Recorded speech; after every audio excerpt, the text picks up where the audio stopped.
Hey guys, welcome back to my channel. My name's Papa Tom. For those of you that don't know me or are new to the channel, thank you for watching. Go ahead and hit that like and subscribe button if you like what I talk about here, so you can be alerted when I've got something new. So I haven't put any vlogs up for a while, but I've been putting vlogs up on our family channel, on Iching's Life's channel. And I wanted to start putting some videos back up on this channel again. So I thought what I could do is maybe share some of my experiences traveling to the Philippines. So for those of you that aren't familiar with me, I live in West Palm Beach, Florida. My wife is from the Philippines. I have 3 sons and 1 daughter, but my wife Iching is currently in the Philippines. She's in Bohol, the province of Bohol, with my 3 boys. My oldest is in the 1st grade. William, he's in school there. So my wife's been there and the kids have been there since, well, they got there and school had already started for William. So they've been there for probably 5 or 6 months now. But anyway, I just got back from another trip there to visit them a few weeks ago. And I've been going back and forth to the Philippines. Probably my first trip there was maybe 15 years ago, I think. So I've got some experiences as an American or a foreigner traveling to the Philippines. So I thought I would share some of my knowledge or some of the experiences that I've had or things that I've learned with maybe some people out there are planning a trip for the first time to the Philippines, and they've, got some questions. I know my first time, I didn't know anybody in the Philippines, so I was winging it. I just did it myself and made some mistakes and learned from those mistakes. And now here I am, a seasoned traveler. My last trip there, Brian Ahern and I both flew back together to surprise our wives who were in the Philippines. So 2 Americans, and we didn't need our wives to help us. We didn't need them to meet us at the airport. We just kind of documented our trip there, made our way to the airport, got on our boat, took it to the island, and surprised our wives. So I would never have been able to do that the first time I went, though. So my wife and the kids are in Bohol, and they'll be coming back to Florida sometime probably this summer. So my oldest, William, who's in the 1st grade, he's done with school sometime in June, the early part of June.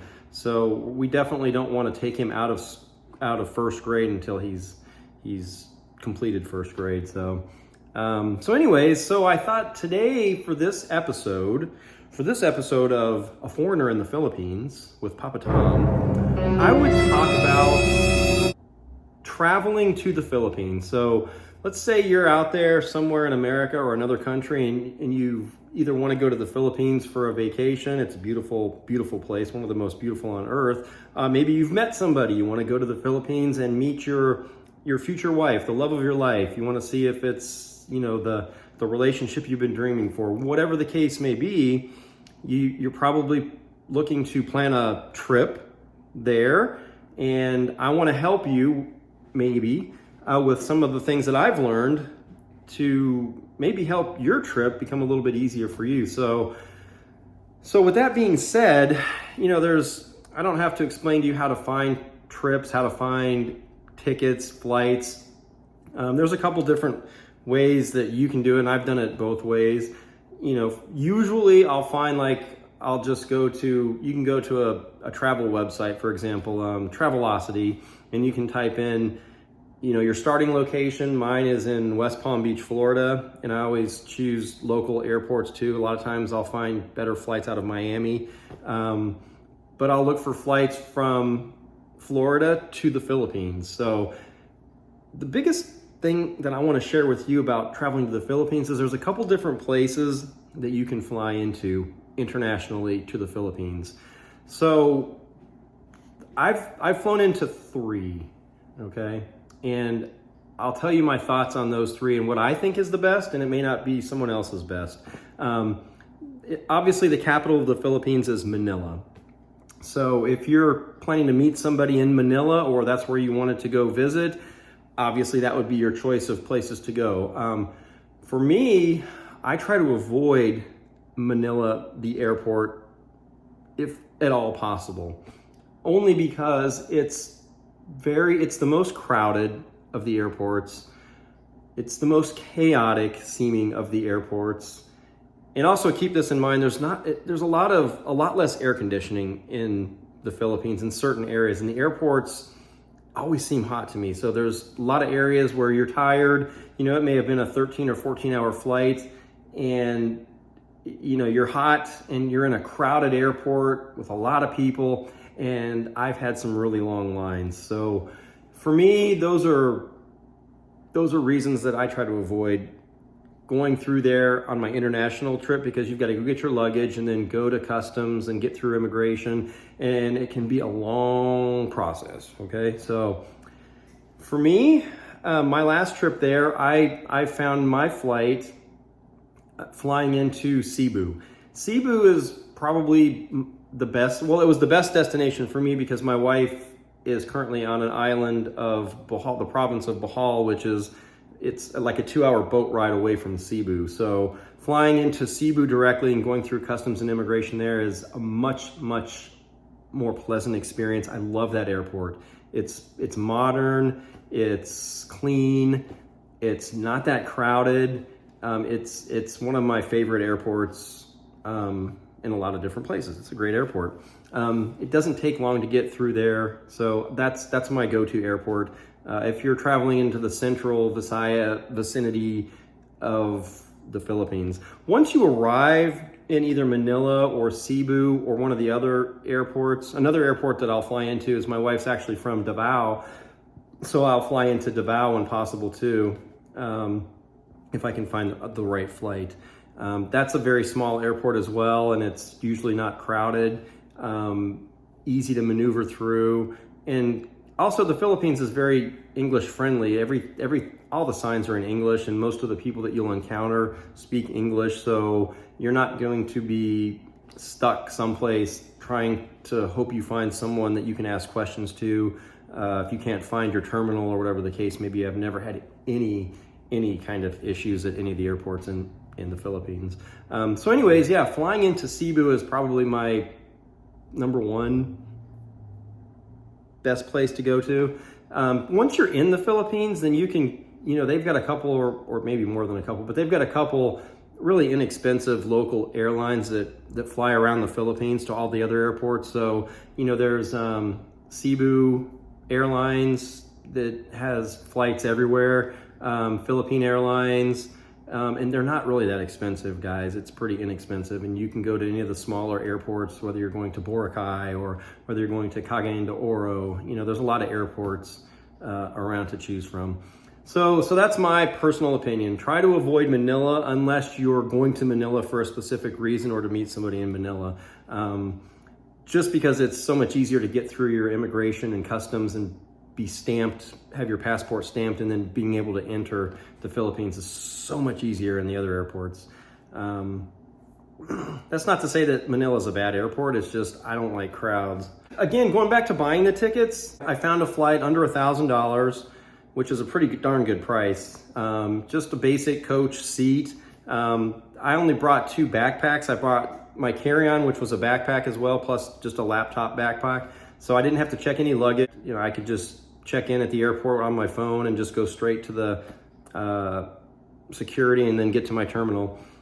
So I found a flight it was like $950. And then I just found my own separate flight, an American Airlines flight from West Palm Beach to Los Angeles that arrived maybe 5 hours before our flight from Los Angeles to Cebu. And the flight from West Palm to Los Angeles was like $150. So really that round trip flight cost me like $1,100 and something odd dollars, which is a really inexpensive trip over there. So do your own research. There's different websites. I like to look at Google Flights.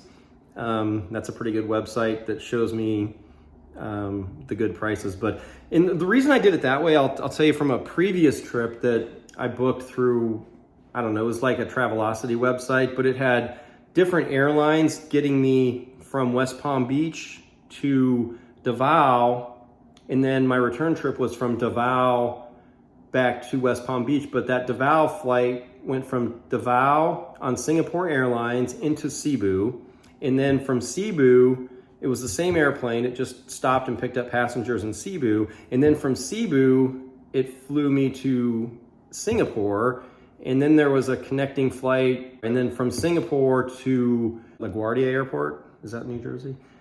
And then I got off of I was supposed to get off of Singapore Airlines there, and it was a JetBlue flight from New Jersey to Florida. And I asked somebody, well, I was in the Philippines, and instead of being in Davao, we were going to fly to Cebu and visit and do some sightseeing there. And I asked somebody at the airline, at the Singapore Airlines counter, hey, can I change my flight? Because my flight originates in Davao, and then it comes to Cebu, and it picks up passengers. Can I just get on at Cebu?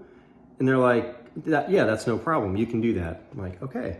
So we went to Cebu, and I went to the airport, and when I went to check into my flight, it was showing that I wasn't allowed to board my flight, even though my seat was right there. And it was due to the fact that JetBlue was the finishing airline of my flight back to Florida. And when I asked the person at the counter a few days earlier, I didn't explain to them that I was catching another flight that was attached to that whole ticket. And long story short, it was all my fault because I should have known better. But I was not, JetBlue would not allow me to change my ticket, and I had to get on where my flight originated from. So basically I screwed myself, and I had to spend the night in the airport and pay cash for well, not cash, but I had to buy another one-way ticket that left the next morning. So I had to drop another $1,000 just to get home because I couldn't get on the plane into my seat because it wasn't my origin flight, because that was in Davao instead of Cebu. So to make a long story short, now I kind of like booking the flights separately. So if my flight is one airline, I don't have to worry about the other airline's policy telling me I can't make a change without paying extravagant amounts of money. So anyway, so guys, so that's my opinion on where to fly. So depending on where you're going in the Philippines, if you're planning to go to Mindanao, you can fly into Cagayan de Oro, CDO. I've flown through that airport before. But again, like I said, I'll fly into Cebu, go through security, immigration, get my passport stamped, and then book my own flight on Philippine Airline or Cebu Airlines to whichever destination is my final destination if I have to fly. If I'm staying in that vicinity, you know, we get on one of the speedboats or one of the charter boats. It's like a 2-hour boat ride from Cebu to to Tagbilaran, province of Bohol, which is it's like 2 hours by boat. Real comfortable traveling. The boats are air conditioned. But yeah, so that's my take, guys. So hit me up in the comments down there if you've got questions about traveling, different airports, any other questions. I'm going to put up some more vlogs with different things about being in the Philippines as a foreigner and what you can expect and what I've found makes my journey and my trip easier once I get there, and how I get around traveling, how to use the local currency, just different things I didn't realize until it happened to me over the years. So yeah, guys, thanks for watching. Shoot me any questions down there if there's something you want me to talk about in the next video about traveling to the Philippines, and I'll be happy to answer those questions. Thanks, guys.